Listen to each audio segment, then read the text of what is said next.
In recent times, Australia has experienced a period of political instability.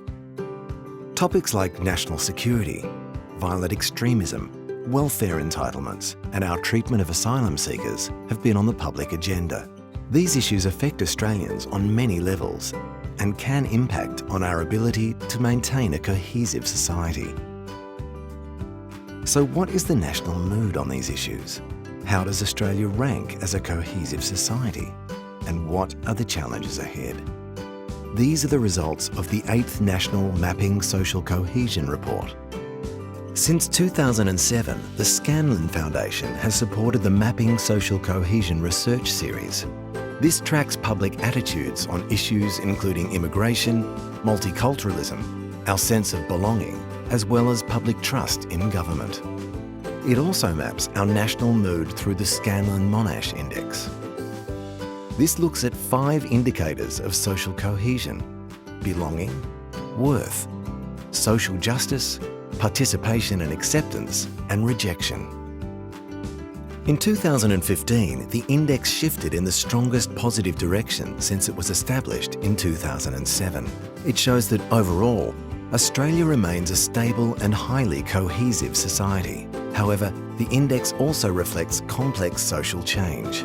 While the Scanlon Monash Index is up, and 4 of the 5 indicators have increased, the domain of social justice and equity has slipped. And in 2015, the index sits at the 3rd lowest point since 2007. So while there has been positive movement, areas for concern remain. The positive findings are that there is strong support for cultural diversity and acceptance of immigration, with 86% of people agreeing that multiculturalism has been good for Australia. The level of concern about immigration remains at the lowest point recorded by the Scanlon Foundation surveys. Just 35% of respondents consider that the intake is too high.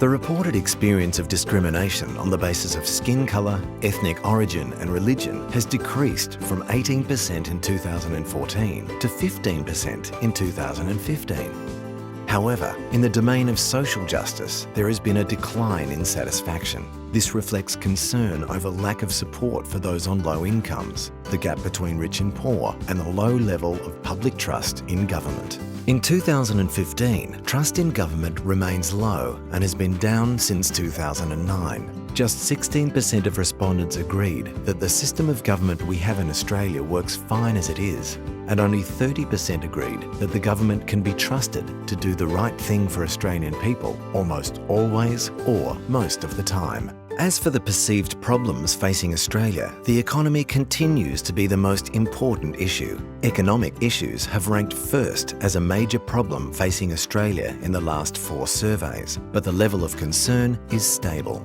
The change in 2015 has been around concern for national security and terrorism.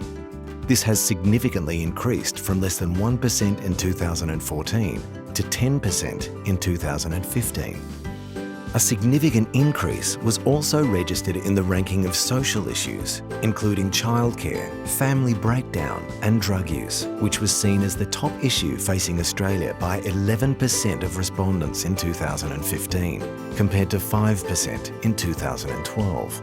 An analysis of opinion across age groups shows that there are significant differences in the attitudes of young adults and older Australians. This is particularly evident on issues of national identity and cultural diversity. For example, in response to the statement that in the modern world maintaining the Australian way of life and culture is important, 39% of young adults indicate strong agreement compared to 64% of middle-aged respondents. And in response to questions on integration, 65% of people in their 20s agreed with the provision of government assistance to ethnic minorities to maintain their customs and traditions, compared to 34% of middle-aged respondents. The 2015 Mapping Social Cohesion Report offers a solid basis for constructive dialogue, the findings contributing to a better understanding of the issues that influence our way of life. We invite you to join the conversation.